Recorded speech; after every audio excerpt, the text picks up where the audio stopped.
Welcome to video 4 of the Confident Creative course with me, Emma O'Brien, and in this video I am sharing strategies to help you overcome perhaps the two biggest challenges I see for creatives, and those are procrastination and perfectionism.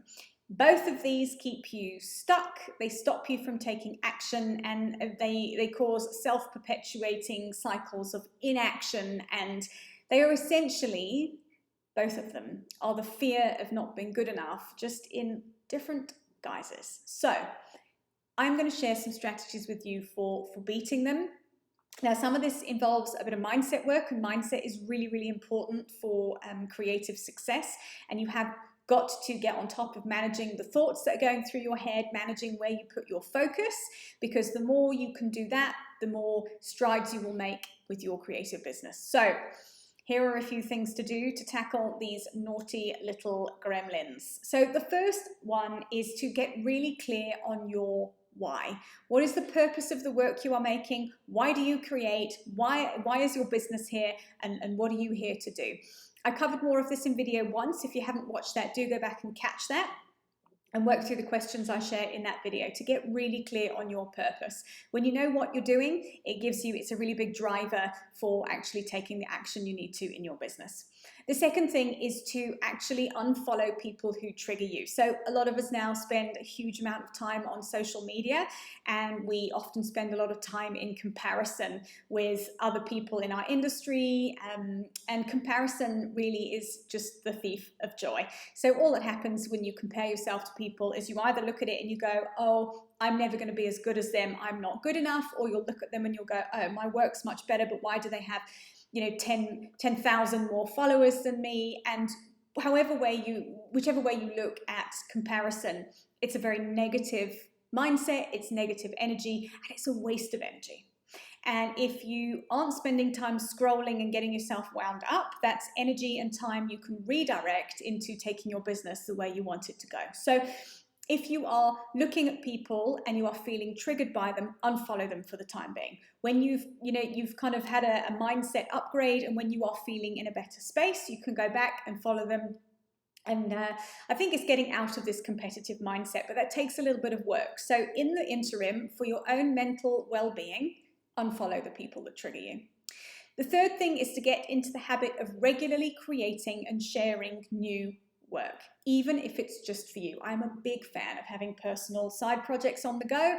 It allows you to create totally unhindered and really authentically. Again, that's what I talked about in video 1.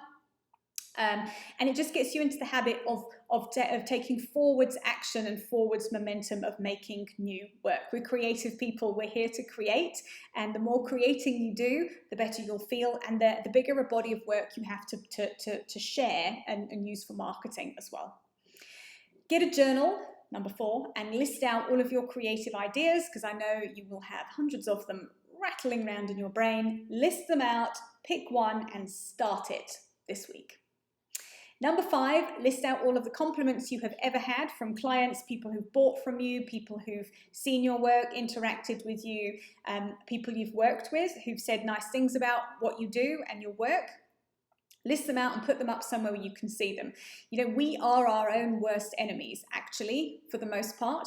So sometimes we just need a little bit of outside perspective. And I know everybody who's watching this will have had some really great compliments. Put them up somewhere you can see them to remind yourself of what you're capable of and what you are here to do.